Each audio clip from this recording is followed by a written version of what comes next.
welcome to my channel.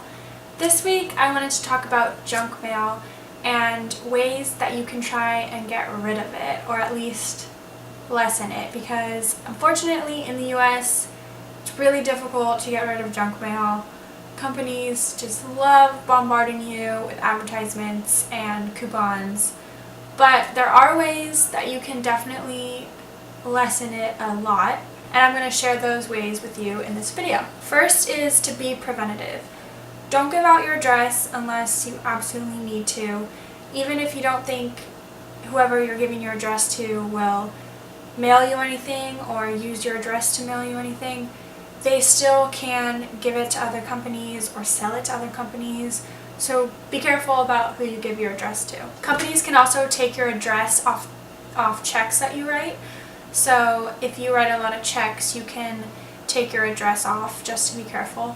And nowadays it's really easy to sign up for electronic bills and statements. So for my electricity and my internet, I have all my bills online, and for my bank, I have all my statements emailed to me instead of mailed. Second, there are a few websites that you can enter in your information and they will opt out of mail for you. So the first one is dmachoice.org. You just enter in your address and they won't sell your address to anybody because they're trying to stop junk mail, but they will take you off as many mailing lists as they can. And then there's optoutprescreen.com, and this one will take you off of all the credit card and insurance mailing lists that you're on. And then if you get the yellow pages and you don't want it, that big book of all contact information, then you can go to yellowpagesoptout.com. Number 3, for all the catalogs you get, your grocery stores, drugstores, retail stores, auto stores, all of that, there is a really good website called catalogchoice.org. You can make a login and they have a huge amount of companies that you can click on and opt out of, and they'll do it for you. It's so easy, it makes it really easy. And I tend to do this before anything else, but if I notice in a couple months that I'm still getting mail from them, then I'll either call the company or I will visit their website and see if they have an opt-out option on their website. Number 4, for things that aren't catalogs, you can always just call the company and figure out how to get off their mailing list.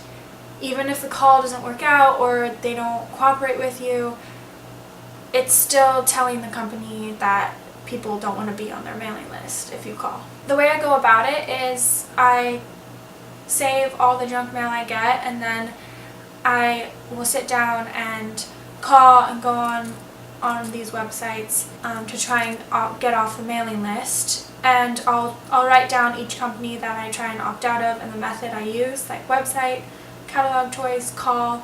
That way, if I keep getting mail from them that I don't want, I'll know that it didn't work and I have to try something else. Number 5, for mail that is addressed to a previous resident, you can go to your local post office and get a change of address card, and you just write their information and no forwarding address. For first and second class mail, that postage stamp includes a return to sender. So if you get that, don't open it, write on the envelope return to sender and take me off your mailing list, and then put it back in your outgoing mail. After you've done all these steps, it's not going to be immediate. It'll take a few months for you to see your junk mail go down because it has to go through the system and they have to take you off your list, which takes a while, and they've already sent out a bunch of mail to the post office, so it takes a while for it to show results. But about a couple months, and if you still are getting mail from people, just keep pestering and keep trying to get off their mailing list. And after all that, all the junk mail that seeps through the cracks and that still get into your mailbox, you can try and reuse it. You can use it to barbecue, to start coals, animal bedding, crafts and DIYs, to protect surfaces when you do art or paint. gift wrap, origami, and then last but not least, you can recycle it. So I hope this video gave you some good tips on how you can get rid of your junk mail. If you have any other ways or tips to lessen junk mail, leave them in the comments below. And I hope you guys are having a good day, and I'll see you in my next video. Bye!